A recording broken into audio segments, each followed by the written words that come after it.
Petition করতে পারেন, তার ডিমান্ড রাখতে পারেন, সেটা লফুল এবং লজিক্যাল হওয়া উচিত। এটা ডেমোক্রেটিক কান্ট্রি। আমরা পুলিশের নিচের তলাতেও বলেছি ভার্চুয়াল করে যে কোনো গ্রুপ, যে কোনো ইন্ডিভিজুয়াল, যে কোনো পলিটিক্যাল রিলিজিয়াস গ্রুপ, তারা তাদের যে কোনো বক্তব্য, দাবি বা অ্যাক্টিভ পারছেন, তারা ওসিআইসিদের সঙ্গে মিট করবেন এবং তাদের কাছে রিপ্রেজেন্টেশন দেবেন, জানতে চাইবেন, সেটা তাকে স্যাটিসফাইড করা এবং যথাযথ উত্তর দেওয়ার দায়িত্ব কনসার্নিং পুলিশ স্টেশনের। এটা নিয়ে আপত্তি নেই। হঠাৎ করে কিছু লোককে জড়ো করে ধর্মীয় স্লোগান দিয়ে পাথর ছোড়া, এটা শ্রীনগরেও বন্ধ হয়ে গেছে। আমার মনে হয় পশ্চিমবঙ্গে বা কলকাতাতে এটাও বন্ধ হওয়ার খুব দরকার রয়েছে। এখানে গতকাল যে আমার পুলিশ বন্ধুরা এবং সিআরপিএফ এর বন্ধুরা আহত হয়েছিলেন, তাদের নাম হচ্ছে Shri Chitradip Pandey, ACP 3 ACD, inspector Rajesh Kumar Singh, OC Beniapukur PS, ASI 18,159 এটা নম্বর, Shyamal Kumar Ghosh of DRO ACD, constable Shahzada Sheikh Beniapukur PS, constable Tarun Kumar Das DRO ACD, CB Anirban Majumdar. এর বাইরেও আমাদের দুজন সিআরপিএফ এর বন্ধুরা, তারাও ইনজোর্ড হয়েছেন।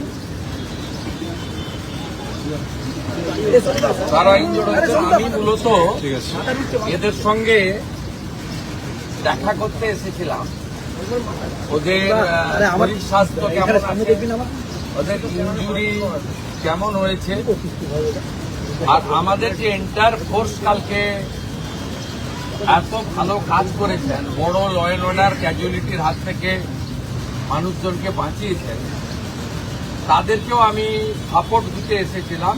বলেছিলাম গভর্নমেন্ট আপনাদের সঙ্গে আছে, আপনারা law enforcing authority under BNS এবং জনস্বার্থে আপনারা কাজ করবেন ভয়মুক্ত হয়ে। আপনাদের হোম মিনিস্টার তথা চিফ মিনিস্টার আপনাদের সাথে আছে, নগরপালের নেতৃত্বে এন্টায়ার ডিপার্টমেন্ট আপনাদের পাশে আছে। ওদের প্রাইমারি মেডিকেল ট্রিটমেন্ট হয়েছে, একজন দুজনের ইনজুরি ক্ষতও আছে, আমি দেখেছি নিজের চোখে। আমি শুধু আপিল করব, এই কাজগুলো করবেন না, এই কাজগুলো করবেন না, এই কাজগুলো থেকে বিরত থাকুন। যদি মনে করেন আগের সরকার আছে, আগের নিয়ম আছে, আগের মতো পুলিশকে ফোর্সকে হাত পা বেঁধে রেখে দেওয়া হবে, তাহলে কিন্তু ভুল করবেন। তো ক্লিয়ার মেসেজ, জিরো টলারেন্স এই ধরনের ভ্যান্ডালিজম, হুলিগানিজম, রাউডিজম এবং anti national, anti social activity we are not allowed. আমি পুলিশ মন্ত্রী, হোম মিনিস্টার হিসেবে লাস্ট ওয়ার্ড বলে গেলাম, একটা পুলিশের গায়ে যদি হাত পড়ে, এই সরকার তার আইন প্রয়োগ করে যতদূর যেতে হয় হবে। শুধু অ্যারেস্ট নয়, কনভিকশন করানো পর্যন্ত ক্লোজ মনিটরিং করার দায়িত্ব আমাদের থাকে। আর পুলিশের সমস্ত বন্ধুদের বলবো, বিএনএস যা বলেছে, আপনাকে ট্রেনিং পিরিয়ডে যা বলেছে, আপনার সুপিরিয়র যা অর্ডার দেবে অন স্পট, আপনি চিন্তামুক্ত হয়ে করবেন। কে কোন দল করেন, কে কোন ধর্মের লোক, কে কোন সম্প্রদায়ের লোক, কে কোন প্রভাবশালীর ক্লোজ লোক, তার এগেনস্টে অ্যাকশন নিতে গেলে 5 বার ভাবতে হবে। আপনারা এই চিন্তা মুক্ত করুন। মাননীয় প্রধানমন্ত্রী বারে বারে বলেছেন, বেঙ্গলে ভয়ে আউট, ভরসা ইন। এন্টার পুলিশ ডিপার্টমেন্ট, বিশেষ করে আমাদের কলকাতা পুলিশের যে তাদের যে পারফরমেন্স, তাদের যে উচ্চতা, এই উচ্চতাকে ফিরিয়ে আনার জন্য, দক্ষতাকে কাজে লাগানোর জন্য গভর্নমেন্ট তার সাথে আছে। এটাই আমার বক্তব্য। আমি খুব হ্যাপি, এখানকার ইনভেস্টিগেটিং অফিসার এবং সুপিরিয়র পুলিশ অফিসাররা ইতিমধ্যে 40 জনকে গ্রেপ্তার করেছে এবং নগরপাল নিজে এটাকে, আমাদের সিপি নিজে এটাকে মনিটরিং করছেন লফুল অ্যাকশন আন্ডার বিএনএস যেটা করার দরকার সেটা আইনগতভাবে তারা করবে। সেটা যে চিফ মিনিস্টার হোম মিনিস্টার আমি বলবো না, আইনে যা লেখা আছে সেই অনুযায়ী ব্যবস্থা হবে। একটা কথাই আমি বলে গেলাম যে জিরো টলারেন্স। আর পার সার্কাস সহ যেখানে যেখানে বিগত দিনে এই ধরনের ঘটনা ঘটিয়েছেন আপনারাও কান খুলে শুনে রাখুন, এটা আপনাদের শেষ ঘটনা। এরপরে আর কোনো এই ধরনের অ্যাকশন আমরা করতে দেব না। যদি করেন আমার থেকে খারাপ কোনো পুলিশ মন্ত্রী হবে। दादा कश्मीर में जो पत्थर चलता हुआ देखा हमने, कश्मीर में जिस तरह से पत्थरबाजी होती थी, कल वही नजारा पाक सर्कल में भी देखने को मिला। देखिए कश्मीर में पहले खत्म हो गया, कश्मीर में बहुत पहले खत्म हो गया। जब धारा 370 45 देखो एबुलिश किया भारत सरकार, तब से खत्म हो गया। कश्मीर में इस तरीके से इंसिडेंट नहीं हुआ। बंगाल में थोड़ा आदत इनको बढ़ गया था कि हम लोग को कुछ नहीं करेगा सरकार। पुलिस का अंदर भी डर का माहौल था, लेकिन डर का माहौल भाग गया। पुलिस कानूनी तरीके से करेगा। They are the law enforcing authority, they are the part and parcel of the government. Police लोग इंजर्ड होगा और पुलिस मंत्री एसी रूम में बैठ के देखेगा, ये सब दिन होती। पास्ट इज पास्ट, छोड़ दीजिए। अभी गुंडागर्दी बंगाल में खत्म, जीरो टॉलरेंस।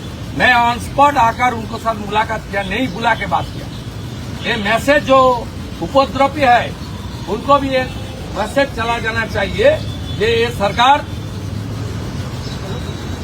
अपने कार्रवाई करेगा। ये सरकार देखना है, सोचना है, मैं नहीं। Sir, do you think it was a planned protest? Yes, Do you think it was a planned protest or an impromptu one? it's a planned incident.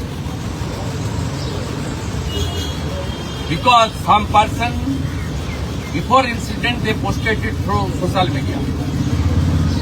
Police is investigating. I have ever faith to Calcutta police. These officers are very competent officers. They are very skilled officers. They are highly educated officers. They are true patriotic people.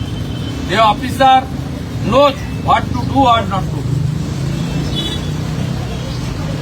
Earlier, police is non-functioning due to some political ill motive. Now they are free. They are working as per the law within the BNS. And the main principle of our constitution or the people of the people by the people. जनता के लिए जो काम करना चाहिए वो करेगा। Superior police officer जो आदेश करेगा, ये डिसिप्लिन ऑर्गेनाइजेशन ये करेगा।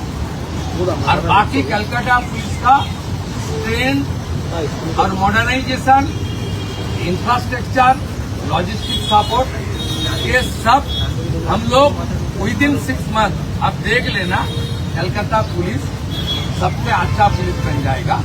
उनको सपोर्ट देना चाहिए। अभी हम लोग सेंट्रल होम मिनिस्ट्री से रिक्वेस्ट करूंगा, जो 40 कंपनी पैरामिलिट्री है, ऑल्टरनेट अरेंजमेंट तक उनको यहाँ रखना चाहिए। नहीं तो हमारी मैन पावर इतना शॉर्टेज हो जाएगा कि उपद्रवी को मौका मिल जाएगा। ठीक है, हम सब लोग डिस्कशन कर लिया क्या करना चाहिए। जनता को आश्वस्त कर रहा हूँ, पूरा पुलिस को सरकार का कोऑपरेशन कीजिए। अब कोई एग्रीवनेस है, कोई पुलिस के खिलाफ, कोई किसी का खिलाफ कोई शिकायत है, तुरंत आकर OCIC से मुलाकात कीजिए। OCIC का खिलाफ कुछ है तो DC का साथ मुलाकात कीजिए। DC का खिलाफ कुछ है तो लाल बाजार में जाकर कीजिए, नहीं तो मेल में भेज दीजिए। CP का खिलाफ कुछ है तो नवान्न में CO में भेज दीजिए। सब हम लोग देख लेंगे, लेकिन हाथ में पत्थर उठाना, पत्थरबाजी करना और रिलीजियस नारा के साथ गुंडागर्दी करना, ये बंगाल में नहीं होगा, नहीं होगा, नहीं। सर, जैसा